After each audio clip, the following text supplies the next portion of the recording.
भारत आज तरक्की की राह पर है और देश में हर कोई महिला सुरक्षा और महिला सशक्तिकरण की बड़ी बड़ी बातें भी करता है, लेकिन फिर भी इस देश में महिलाएं और बच्चियां खुद को सुरक्षित महसूस नहीं करती, जिसका एकमात्र कारण है कि देश में महिलाओं को समान दर्जा देने की बड़ी बड़ी बातें तो हर कोई करता है, लेकिन लोगों की मानसिकता में कोई बदलाव नहीं आया है।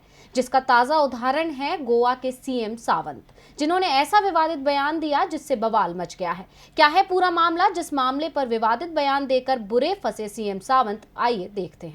साल 2022 में देश के 5 राज्यों में विधानसभा चुनाव होने हैं, जिसमें से गोवा भी एक राज्य है।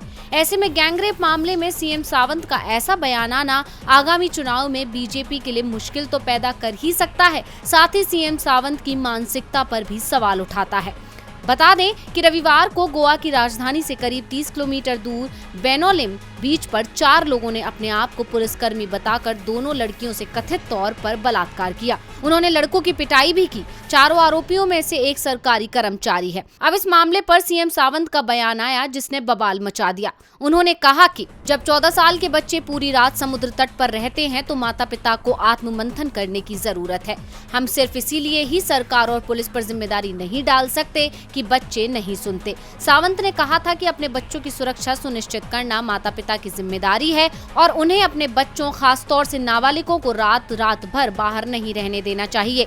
उन्होंने कहा, हम सीधे तौर पर पुलिस को जिम्मेदार ठहराते हैं, लेकिन मैं कहना चाहता हूं कि एक पार्टी के लिए समुद्र तट पर गए 10 युवाओं में 4 पूरी रात वहां रुकते हैं और बाकी के 6 घर चले जाते हैं। 2 लड़के तथा 2 लड़कियां पूरी रात वहां रहे। अब सावंत के इस बयान पर विपक्ष की प्रतिक्रिया आ रही है। गोवा फॉरवर्ड पार्टी के विधायक विजय सरदेसाई ने प्रमोद सावंत पर निशाना साधते हुए कहा कि यह शर्मनाक है कि मुख्यमंत्री इस तरह के बयान दे रहे हैं। उन्होंने कहा, नागरिकों की सुरक्षा पुलिस तथा राज्य सरकार की जिम्मेदारी है। अगर वह हमें सुरक्षा नहीं दे सकते तो मुख्यमंत्री को पद पर बने रहने का कोई हक नहीं है। हालांकि अब प्रमोद सावंत अपने बयान पर अपनी सफाई पेश करने की कोशिश कर रहे हैं। उनका कहना है कि उनके बयान को गलत तरह से लिया